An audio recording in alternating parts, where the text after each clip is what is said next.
आज ये प्रेस वार्ता श्री राम जन्मभूमि तीर्थ क्षेत्र जो राम मंदिर निर्माण हेतु जो ट्रस्ट बना है उसके आलोक में प्रांत और जिले के अंतर्गत जो श्री राम जन्मभूमि मंदिर निर्माण निधि संग्रह समिति, इस समिति के अंतर्गत जैसे संतों के आशीर्वाद से और जो ट्रस्ट के समिति है, माने समिति के जो महामंत्री श्रीमान चंपत राय जी के और सबके संतों के सहयोग से ये समिति का गठन हुआ है।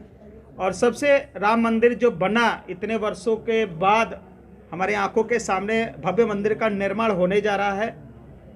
राम मंदिर जब बनने का जो विषय आया था कोर्ट के द्वारा, कोर्ट ने सरकार को निर्देशित किया था कि राम मंदिर का निर्माण कराना है, लेकिन संतों के आह्वान से ये कहा कि सरकार का 1 रुपया नहीं लगेगा, समाज का, यह हिंदू धर्म का और इस देश का आस्था का केंद्र है राम मंदिर, भारत की अस्मिता का सवाल है, इसलिए अंतिम व्यक्ति, इस देश का अंतिम व्यक्ति तक के धन सहयोग से राम मंदिर का निर्माण होने वाला है।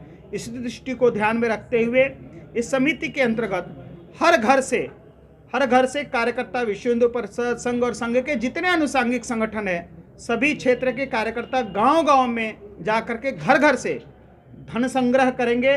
उसी धन संग्रह के माध्यम से देश के अंदर भारत की अस्मिता और भारत का गौरव स्थापित जो राम मंदिर है उसका निर्माण होने जा रहा है। इसलिए मैं आपके चैनल के माध्यम से और इस प्रेस वार्ता के माध्यम से अंतिम समाज का, अंतिम गांव, सुदूर गांव में रहने वाले सभी माताएं बहनें, सभी भगनी, सभी बांधों से यह निवेदन करना चाहता हूं कि जो भी कार्यकर्ता आपके घर तक पहुंचे उसमें आप राम मंदिर निर्माण हेतु निधि के नाते आप सहयोग करें।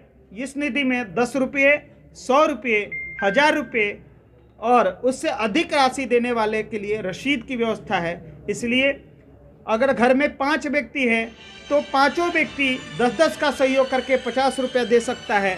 अगर परिवार सक्षम है तो आप 100 रुपये की राशि प्रत्येक परिवार से दे करके आप मंदिर निर्माण में, यानी कहने का मतलब यह है कि हमारे सहयोग से भी मंदिर का निर्माण हो रहा है, यह हमारे लिए गौरव की बात है। आप इतिहास के बारे में थोड़ा सा बताऊं कि सन 1992 में कार सेवा के माध्यम से बाबर के द्वारा विवादित ढांचे बना करके कार सेवकों ने 6 घंटे के अंदर बाबर के द्वारा स्थापित उस गुम्बज को गिरा करके भारत माता के माथे पर से कलंक का टीका धोया था। तो आज ये गौरव का विषय है कि आज हमारे आंखों के सामने राम मंदिर बन रहा है। 86 युद्धें लड़ी हमने, 4.5 लाख से अधिक हिंदू बंधु बांधव, हमारे माताएं बहनों का शहादत हुआ है। तो यानी इस देश का एक गौरव स्थापित हो रहा है, राम मंदिर बन रहा है। ऐसा नहीं है जहां राम अवध की भूमि, इस धरती का यानी इस भारत की भूमि का आत्मा कहा जाता है, जहां राम जन्म लिए, खेले, बड़े, पले और जहां राम राज्य की स्थापना की, ऐसी पवित्र भूमि पर भारत का गौरव स्थापित हो रहा है।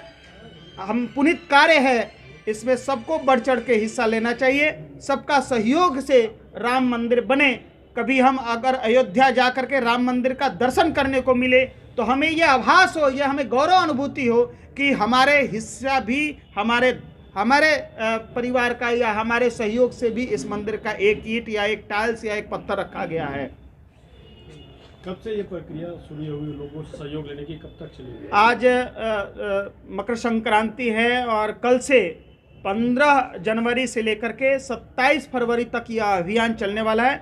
45 दिन के अंदर में प्रत्येक घर पर कोई ना कोई कार्यकर्ता, कोई ना कोई व्यक्ति इस रसीद कूपन लेकर के घर तक पहुंचेगा। यह 45 दिन पूरे अभियान चलने वाला है। ये जो जिले की समिति बनी है यह मात्र 45 दिन के लिए है। इस अभियान की समाप्ति के तदोपरांत ही यह समिति भंग हो जाएगी, ये भी है। सहयोग राशि इकट्ठा करने के बाद आप लोग के द्वारा उसमें हम प्रत्येक जिले पर प्रमुख, सह प्रमुख, कोषाध्यक्ष बनाए हैं। उसी तरह से प्रखंड में प्रमुख, सह प्रमुख, कोषाध्यक्ष और डिपोजिटर, और नीचे पंचायत में कलेक्टर्स बनाया है और उसके प्रमुख, सह प्रमुख और कलेक्टर्स बनाया है। ग्राम में हम एक प्रमुख, सह प्रमुख और सह कलेक्टर्स बनाए हैं। जो गांव में निधि संग्रह होगा वह कलेक्टर्स के माध्यम से पंचायत के कलेक्टर्स को सुपुर्द होगा। वह कलेक्टर्स अपने प्रखंड के कोषाध्यक्ष को 48 घंटे के अंदर सुपुर्द करेंगे। कोषाध्यक्ष के माध्यम से डिपॉजिटर के द्वारा बैंक में डिपॉजिट किया जाएगा। 3 प्रकार के बैंक पूरे देश में चयनित किया गया है। पहला भारतीय स्टेट बैंक, दूसरा पंजाब नेशनल बैंक और तीसरा बैंक ऑफ बड़ौदा। ऐसे 3 बैंकों में से कोई एक बैंक चयनित करके प्रत्येक दिन 48 घंटे के अंदर वो जो डिपॉजिटर होगा वो डिपॉजिट करेगा, उसका स्लिप ला करके कोषाध्यक्ष को समर्पित करेगा। ऐसी प्रक्रिया है। इसमें कहीं भी अगर कोई ऑनलाइन पेमेंट करना चाहता है तो उसके लिए आपको भारतीय स्टेट बैंक या पंजाब नेशनल बैंक या बैंक ऑफ बड़ौदा के माध्यम से ऐसे 3 खाते प्रत्येक दिन न्यूज़पेपर में आएंगे। उसका वो जो क्या बोलते हैं उसको लोगो उसका जो होता है वो आएगा, जिसे भीम ऐप के माध्यम से भी हम ऑनलाइन ट्रांसफ़र कर सकते हैं। ये भी एक माध्यम रहेगा। ले आइए सिवान शहर स्थित डीएवी कॉलेज मोड़ के निकट महाकाल कंप्यूटर्स में नामांकन प्रक्रिया जारी है। अधिक जानकारी के लिए कॉल करें 7049 75 883 पर।